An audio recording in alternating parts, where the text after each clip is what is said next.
Known as the longest and most historically important overland trade route, the Silk Road was not a single road, but a network of multiple routes that were used for carrying goods between China and the West.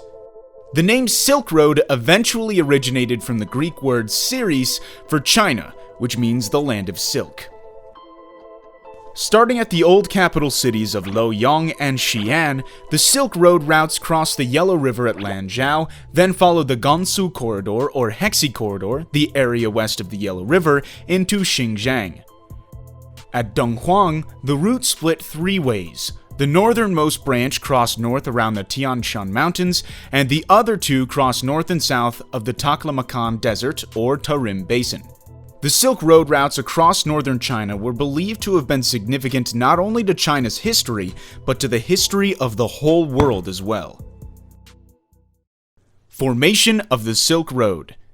It was dating back to the 5th century BCE when Darius I built the 2,000-mile Persian Royal Road starting from the Tigris River to the Aegean Sea. The regular relay points along the road allowed goods and messages to transport with only 1/10 the amount of time of a single traveler. Added to this, the invasion of Persia by Alexander the Great and his expansion into Central Asia by conquering cities like Samarkand, a city in southeastern Uzbekistan, and settling new ones like Alexandria Ashat, gave rise to the idea of a bridge connecting China and Europe. The spreading eastward of culture and commerce of Greek, Egyptian, Persian, and Indian also stimulated the formation of the Silk Road. Prehistory of the Silk Road. Trade activities were noticed back to 4,000 years ago in Xinjiang. During the time of Shang Kingdom, between 1400 and 1046 BC, jade was a precious item from an area of Xinjiang. Besides jade, silk started to be popular by the 1st millennium BC and was transported to Siberia through the Gansu Corridor over the northern branch of the Silk Road. Evidence of silk being found in a tomb in Egypt that dated to 1070 BC supported the silk trading across Eurasia. Early Silk Road trading during the Zhou Dynasty, 1045 to 221 BC. By around 600 BC, gold, jade, and silk became popular items among merchants between Europe and Western Asia in the advanced states of the Zhou Dynasty. Around 300 BC, civilizations active along the Silk Road included ancient Greece, Persia, Yuezhi, and the Qin state that had control over the eastern part of the Gansu Corridor, a huge long valley that starts from Luoyang to Xinjiang. Development of the trade route during the Han Empire, 206 BC to 220 AD. The Han Empire was considered to be one of the most important factors that stimulated the development of the Silk Road. At first, the silk trade was conducted within the Han Empire from the interior to the western borders, until it was hindered by the attacks of some small nomadic tribes of Central Asia on the trade caravans. To protect their internal trade routes, in 138 BCE, General Zhang Qian was sent as an envoy to what the Chinese called the Western regions to scout out the territory and to try to form an anti-Xiongnu alliance with the Western people, the Yuezhi.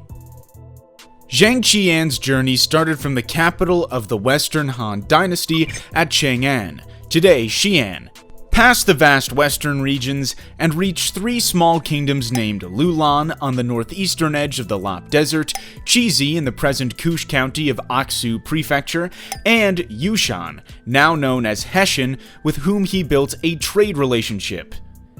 After the trip, he came back to the Han Emperor with stories of civilized societies, flourishing commercial exchange, and a wide diversity of novel products over the western borders. Soon, silk and jade were brought to exchange for horses and cotton by diplomats and tradesmen from China, marking the beginning of the Silk Road trade. The envoys from the country Zhang were sent to Chang'an, and trading flourished across the trade routes, bringing silk and ceramics to other parts of the world. At the end of the Han Empire in 220, the region was split into three warring states, Wei, Shu, and Wu, marking the beginning of the Three Kingdoms period. Around that same time, the increase of barbarian attacks on the Roman Empire further impeded trade with Europe. Western states of the Roman Empire were also subjected to attacks by the Huns, leading to the decline in trade in Central Asia. The fall of the Roman Empire in about 400 AD, along with other reasons, contributed to the decrease of trading activities through the Gansu corridor to the west until the rise of the Tang Empire. The explosion of trading activities during the Tang Dynasty, 618 to 917. During the early years of the Tang Dynasty, the Silk Road route in Xinjiang was under the control of Turkic tribes until the Tang Dynasty conquered the Turkic tribes and took over the Silk trade route. The trade route was then reopened, followed by the explosion of trading activities with the West. The Sogdians were known as the Silk Road's most prominent merchants and middlemen for more than 1,000 years. They played a major role in the Tang Dynasty trade and also gained in importance in the military and government of the Tang Dynasty court. A trade network that stretched about 1,500 kilometers from Sogdiana to Tang territory was established as the result of Sogdian merchants and diplomats traveling as far west as the Byzantine Empire. The development of the Silk Road trade during this time also flourished thanks to the famous monk Xuanzang. During his trip from Chang'an to the Gansu corridor, Hami, and Turpan, and then further westward to India, he reported receiving unexpectedly warm welcome along the way, contributing to the improved relations between the Tang government and these tribes and kingdoms. Unfortunately, the Tang dynasty lost its control of the western region by 760 AD, resulting in the halt of trade activities along the Silk Road. The halt of trading activities during the Song Empire, 960 to 1279. After the fall of the Tang Empire in 907, followed by decades of civil wars, a new dynasty called the Song Empire was established. Despite its strength and known power, the Song Empire had no control over the Gansu corridor, but it was the Western Xia kingdom in the northwest that controlled the access to the strategic Gansu corridor. The Song then attempted to reopen the Silk Road trade by taking back the land of the Western Xia, but they failed. 2 centuries later, the Song court was forced south of Yangtze River, leaving the remaining southern Song Empire even further from the Silk Road route.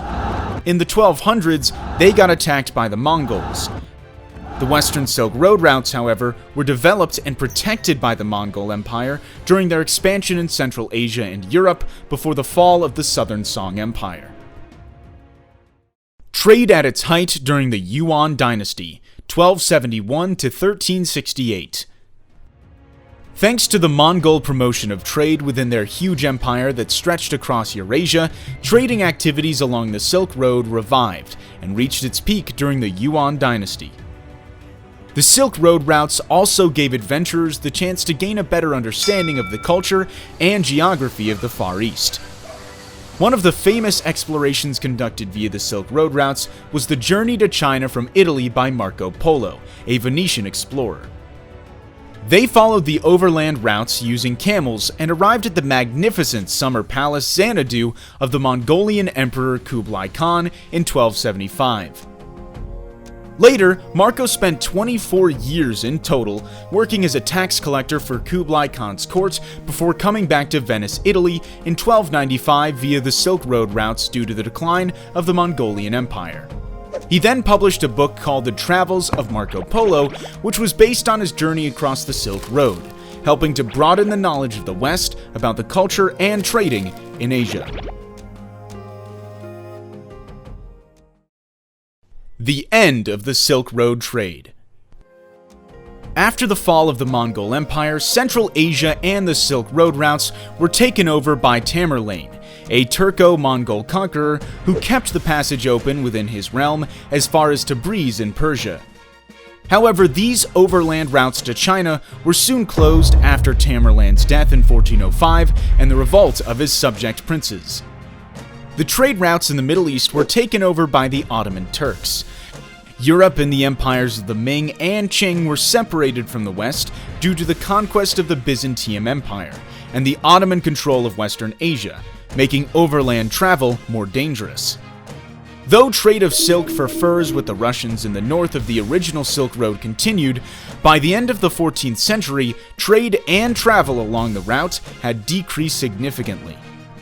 In the 1400s, the Ming Dynasty shifted to isolationist policies, according to which China avoided trading with the rapidly advancing West, ultimately ending the once prosperous and widespread trade.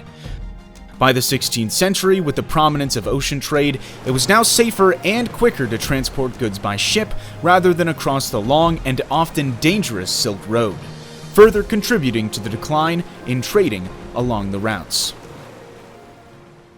Thanks for watching. If you find this information useful, please give us a thumbs up and share it with your friends. Don't forget to subscribe to our channel for more videos of history.